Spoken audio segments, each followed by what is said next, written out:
Yes, 10th class. देखिए question number 13. If the point P lies inside the circle, then number of the tangents drawn from point P is. बताना है कि अगर कोई point P circle के अंदर है तो हम कितनी टेंजेंट्स ड्रॉ कर सकते हैं। देखिए जब पॉइंट P सर्कल के अंदर होता है तो हम एक भी टेंजेंट ड्रॉ नहीं कर सकते हैं, क्योंकि टेंजेंट बाहर से टच करते हुए जाती है। ऐसे बाहर पॉइंट होता है तभी तो उसको टच करके जाएगी, अंदर से तो वो कट करके जाएगी, और कट करती है वो तो सीकेंट होती है, राइट बेटा, और अंदर तो कोड बनती है। तो टेंजेंट हमेशा बाहर से टच करती है। तो इस आंसर क्या हुआ इस क्वेश्चन का? No tangent, no, zero tangent, because point P is inside the circle, so number of the tangents will be drawn, so no tangents will be drawn. Okay, right beta? Yes beta, 10th class. देखिए question number 14. The CF of the circle is equal to the sum of the CFs of the two circles having diameters 34 centimeter and 28 centimeter. The radius of the new circle is. हमें नए circle का radius निकालना है। वो circle उस circle का radius निकालना है जिसकी सरकमफ्रेंस दो सर्कल के सरकमफ्रेंस को मिलके बनी है। कौन से दो सर्कल? देखो दो सर्कल हैं जिसका एक का डायमीटर 1 है हमारा 34 सेंटीमीटर, तो रेडियस 1 हो गया 34/2 इज इक्वल टू 17 सेंटीमीटर, और डायमीटर 2 दिया है 28 सेंटीमीटर, और रेडियस 2 हो गया 28/2 इज इक्वल टू 14 सेंटीमीटर। तो पहला सर्कल था ये 2 पाई 17 वाला, दूसरा सर्कल था 2 पाई 14 वाला। तो उन दोनों के सरकमफ्रेंसेस को हमने जोड़ा तो हमारा आया न्यू सर्कल, और उसका सरकमफ्रेंस हुआ 2 pi r is equal to 2 pi 17 plus 14 2 pi 31। 2 pi से 2 पाई कट, आर आया हमारा 31 सेंटीमीटर। तो जब भी इस तरीके का क्वेश्चन आता है कि आपको दो सरकमफ्रेंसेस दिए हैं तो आप दोनों सरकमफ्रेंसेस को जोड़ दीजिए, नया सरकमफ्रेंस रखिए। यहाँ पे ध्यान रखिए कि ये डायमीटर है या रेडियस है। अगर डायमीटर है तो 2 से डिवाइड करेंगे, 2 से डिवाइड करके रेडियस निकालेंगे, फिर आप उसको सॉल्व कर सकते हैं। तो हमारे नए सर्कल का जो है रेडियस आ जाएगा। ओके बेटा, so it was a important question, simple question, और 1 मार्क्स के लिए बहुत बढ़िया क्वेश्चन है। ओके बेटा। यस बेटा, 10th क्लास। देखिए question number 15. The probability of getting a face card from a pack of card is. हमें प्रोबेबिलिटी निकालनी है किसकी? फेस कार्ड की। तो आपको नॉलेज होनी चाहिए, फेस कार्ड होते हैं 12। ओके बेटा, फेस कार्ड होते हैं 12 और टोटल कार्ड्स होते हैं 52। तो हमारी फेवरेबल इवेंट हुई 12 और टोटल इवेंट हुई 52। प्रोबेबिलिटी निकाल दीजिए, बहुत आसान बात है। तो फेस कार्ड की, यहाँ पे फेस कार्ड भी लिख सकते हैं, फेस कार्ड की प्रोबेबिलिटी आएगी 12/52 और कट कर देंगे 3/13। ओके बेटा, so it was a very simple question. आपको फेवरेबल इवेंट का मालूम हो, टोटल इवेंट का मालूम हो तो बड़े आराम से कर सकते हैं। Favourable event by total event and you are going to get the probability. Question number 16 देखिए, ये भी बहुत इंपॉर्टेंट क्वेश्चन है, आसान क्वेश्चन है और आपको आ भी जाएगा बिल्कुल आराम से। Find the number of the zeros lying between -2 to 2 of the polynomial f of x whose graph is given in the figure. देखिए ये ग्राफ हमें गिवन है, इस तरीके से बनाया हुआ है, x x dash y y dash, और ये कर्व जो है एक्स एक्सिस को -2 और 2 के बीच में दो हिस्सों पे कट कर रहा है एक्स एक्सिस को। ठीक है, तो हमें नंबर ऑफ द जीरोज निकालने हैं। -2 और 2 के बीच में नंबर ऑफ द जीरोज निकालने, ये -2 है, ये 2 है, तो ये कर्व यहाँ पे कट कर रहा है, एक यहाँ पे कट कर रहा है, तो 2 पॉइंट पे कट कर रहा है। तो -2 और 2 के बीच में नंबर ऑफ द जीरोज कितने आए? 1 and 2 आए नंबर ऑफ द जीरोज। तो आसान बात थी, ज़्यादा मुश्किल बात नहीं थी और आप इसे आराम से कर सकते हैं। ओके बेटा। Yes 10th class. देखिए question number 17. If alpha and beta are the zeros of the polynomial p of x x square -5x -1 then find the value of alpha square beta plus alpha beta square. तो हमें इसकी value निकालनी है। Okay बेटा, तो polynomial क्या given है? p of x is equal to x square -5x -1, ये दिया है हमारे को। एक्स स्क्वायर का कोफिशिएंट देखो a होता है, x का कोफिशिएंट b होता है, और जो कांस्टेंट टर्म होती है वो होता है c। जब आपको ए की नॉलेज है, बी की नॉलेज है, सी की नॉलेज है, और जब आपको पता है कि sum of the root alpha plus beta minus B by A होता है, product of the root alpha beta C by A होता है, जब आपको इतनी सारी नॉलेज है, then you can find out everything very easily. कोई भी वैल्यू निकाल सकते हैं, किसी भी तरीके की वैल्यू निकाल सकते हैं। देखिए कैसे निकालेंगे। देखिए alpha plus beta minus B by a, b क्या था -5/1, -5/1 आया हमारा 5, तो ये वैल्यू हमने निकाल दी। प्रोडक्ट ऑफ द रूट क्या होता है, अल्फा बीटा, वो होता है C by A, -1/1 that is equal to -1। Okay बेटा, so we have got two values, alpha plus beta is equal to this and alpha into beta is equal to this. Now हमें निकालना क्या है, देखिए ध्यान से, ये निकालना है। इसको ही उठा लेते हैं, पकड़ लेते हैं इसको, कम ऑन कम हेयर। आप देखो क्या करेंगे, इसका ले लिया हमने अल्फा बीटा कॉमन ले लिया, बचा क्या अंदर, अल्फा प्लस बीटा। देखो कितना सिंपल हो गया, ये अल्फा बीटा, ये अल्फा प्लस बीटा, और हमने ये दोनों वैल्यू तो निकाल ही रखी है, फटाक से रख दीजिए। देखिए अल्फा प्लस बीटा 5 रखा हमने और अल्फा बीटा रखा -1 और आंसर आ गया हमारा -5। तो बहुत आसान है, कुछ भी नहीं है। इस तरीके से आपसे बहुत सारी बातें पूछी जा सकती हैं। आपसे पूछा जा सकता है alpha cube plus beta cube, आपसे पूछा जा सकता है अल्फा प्लस बीटा का होल स्क्वायर बताओ, अल्फा माइनस बीटा का होल स्क्वायर बताओ, alpha square plus beta square की वैल्यू बताओ, alpha square minus beta square की वैल्यू बताओ। तो इतनी सारी बातें आपसे पूछी जा सकती हैं। जहां भी इस तरीके के क्वेश्चन आपको नजर आए सभी को कर डालिए, बहुत आसान है, बहुत इंपॉर्टेंट है। ओके बेटा, सभी में आपने आइडेंटिटीज का यूज करना है और आप बिल्कुल बड़े आराम से इन सबको कर सकते हैं। और इसमें करना क्या है, बस हमें sum of the root and product of the root का इस्तेमाल करना है। ओके बेटा, यस 10th क्लास, देखिए क्वेश्चन नंबर 18 और ये एपी में से आ गए। एपी के चैप्टर में से देखिए, which term of AP 21, 18, 15 is -81। तो हमें एक एपी दे रहा है और कह रहा है कि बताओ कौन सी टर्म, कौन से नंबर वाली टर्म -81 होगी।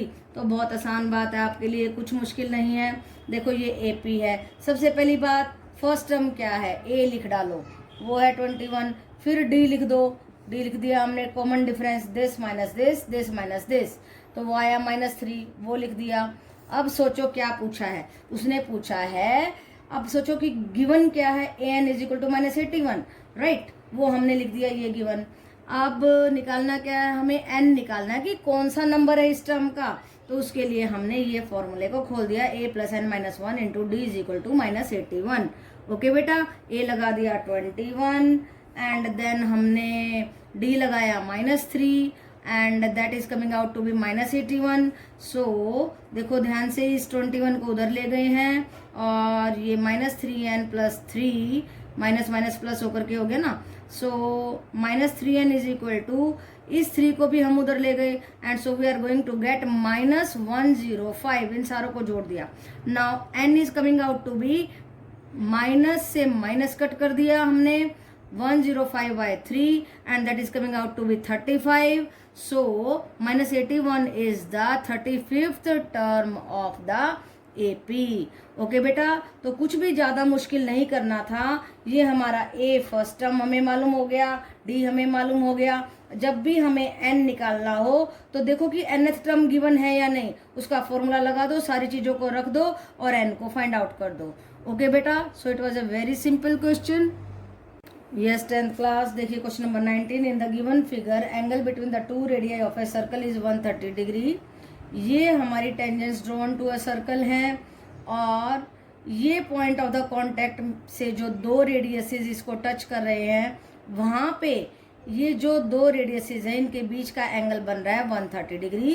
Then find the angle between the tangents at the end of the radii at the yes. तो हमें फाइंड आउट करना है उन टेंजेंट्स के बीच का एंगल जो इन रेडियाइज के एंड से बन रही हैं। तो ये एंगल APB हमारा आ गया, निकालना है हमें, ये वाला एंगल हमें निकालना है। ओके बेटा, so angle AOB is 30 degree, this is given to us. Angle A is 90 degree, angle B is 90 degree. So देखो ध्यान से क्या बन रहा है, ये OAPB is going to become a quadrilateral, और क्वाड्रिलेटरल के चारों एंगल का जोड़ क्या होता है, 360 होता है, आप जानते ही हो। Okay, so angle p plus angle a plus angle b plus angle o is equal to 360 degree. Angle p हमें निकालना है, angle a 90 degree, angle b 90 degree, angle o 130 degree. देखो एंगल ए 90 डिग्री कैसे आया था, because they are the angles on the point of the contact of the tangent and the radii of the circle, because here the tangent is perpendicular to the radii, this tangent is perpendicular to the radii, therefore they are 90 degree angles। okay बेटा, so देखिए 90 plus 90 plus 130 is equal to 360 degree, so angle P is equal to 360 minus 310 and that is coming out to be 50 degree, so angle APB is coming out to be 50 degree। Okay बेटा, तो ऐसा question बिल्कुल आपने exam में नहीं छोड़ना है, बहुत आसान है। ध्यान से देखना है कि अगर आपको बीच का एंगल दिया है तो फटाक से आप क्या कर सकते हैं, एक और काम भी कर सकते हैं, क्योंकि ये अपोजिट एंगल्स हैं तो इनका सम क्या होगा, 180 होगा। 180 में से 130 घटा दो, 50 डिग्री आ गया 2 मिनट में, राइट बेटा। और इस तरीके से भी आप कर सकते हैं, बहुत आसान काम है, राइट बेटा। यस बेटा, 10th क्लास देखो, very easy question I am going to take up from the trigonometry. Given that sine alpha is equal to half, cos beta is equal to half, what is the value of alpha plus beta. ये निकालनी है हमें alpha plus beta की value, right बेटा। लिख दिया मैंने कि क्या फाइंड आउट करना है, अब लिख दिया कि गिवन क्या है। देखिए sine alpha is equal to half, cos beta is equal to half. तो अल्फा की वैल्यू कैसे निकलेगी, साइन को उधर जाएंगे, साइन इनवर्स 1/2, बीटा की निकलेगी कोस इनवर्स 1/2। अब जो टेबल मैंने आपको बनानी सिखाई थी, जहाँ पे हमने साइन 0, 30, 45, 60 की और 90 की वैल्यू सीखी थी, वो वाली टेबल पे चले जाओ। वहाँ पे देखो कि साइन की वैल्यू जहाँ 1/2 है उसके ऊपर में एंगल कौन सा है, तो वो एंगल है 30 डिग्री, तो अल्फा आया 30 डिग्री। ऐसे ही बीटा की वैल्यू कोस इनवर्स, कोस की जहाँ पे 1/2 है उसका एंगल आपको देखना है, वो आ जाएगा 60 डिग्री। सो अल्फा की वैल्यू भी आ गई, बीटा की वैल्यू भी आ गई। अब हमें निकालना है अल्फा प्लस बीटा, दोनों को जोड़ दीजिए and that is coming out to be 90 degree. तो अल्फा प्लस बीटा आया 90 डिग्री। ओके बेटा, तो बहुत ही आसान क्वेश्चन था। इस तरीके के क्वेश्चन तो आपको फटाक से करने चाहिए। यस 10th क्लास देखिए question number 21। If one of the zero of the polynomial f of x is equal to k square plus 8 into x square plus 13x plus 6k is reciprocal of the other then find k. कहता है कि एक zero तो alpha है, दूसरा 1/अल्फा है, उसी का रेसिप्रोकल है और पोलिनोमियल है ये, तो k की वैल्यू निकाल करके दिखाओ। व्हाट इज k, ये निकालना है हमें। ठीक है बेटा, तो पहली बात तो जो आपको मालूम है वही लगा दीजिए। ये हमारी पोलिनोमियल है और हमें आता है सम ऑफ द रूट क्या होता है, प्रोडक्ट ऑफ द रूट क्या होता है। तो आप सम ऑफ द रूट कर लीजिए, -b/a, ये होता है b और ये a होता है माइनस करके, तो इसकी हमें ज़रूरत नहीं है, लेकिन आपने लिख दिया, कोई बात नहीं है। जब भी रेसिप्रोकल आए तो प्रोडक्ट ऑफ द रूट से फ़ायदा बन जाता है हमारा। सबसे पहले आपको प्रोडक्ट ऑफ द रूट ही निकालना चाहिए। अल्फा इंटू बीटा c/a होता है, हमारा अल्फा था, बीटा 1/अल्फा था और c/a 6k/k² प्लस 8। ओके बेटा, तो यहाँ से क्या कंडीशन मिल रही है हमें, 6k/k² plus 8 is equal to 1। इसको उधर ले गए, 6k is equal to k² plus 8, ये आ गई हमारी equation. Now k² minus 6k plus 8 is equal to 0। इस सारे को हम एक साइड में ले जाएंगे and we are going to split it, split the middle term से हम इसके फैक्टर बनाएंगे। देखो कैसे तोड़ा मैंने, 4 दूनी 8, देखो ये 8 आ रहा है। 2 टुकड़े ढूंढते हैं जिसको जमा घटा करने से -6 आए और मल्टीप्लाई करने से 8 आए। ओके बेटा, फिर इनकी पेयरिंग की हमने, यहाँ से कॉमन ले लिया, फिर k-2 कॉमन लिया ना, k-4 कॉमन लिया, k-2 रह गया, 2 टुकड़े आ गए, k-2 equal to 0, k-4 equal to 0। So we are going to get the 2 values of k। एक तो 2 आया और एक 4 आया। तो अगर हम k को 2 लें या k को 4 लें तो जो एक रूट उसका अगर मान लो 2 है तो दूसरा 1/2 हो जाएगा, रेसिप्रोकल होगा उसका दूसरा रूट। ओके बेटा, तो आपको ध्यान से काम करना है। जब भी आपको रेसिप्रोकल की बात की जाए, only product of the root निकालो।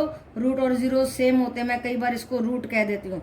ओके बेटा, तो रूट भी वही होता है जो इसके फैक्टर होता है, और वो फैक्टर उसको हमेशा जो है सेटिस्फाई करता है इक्वेशन को, इसलिए वो जीरो ऑफ द पॉलिनोमियल भी होता है।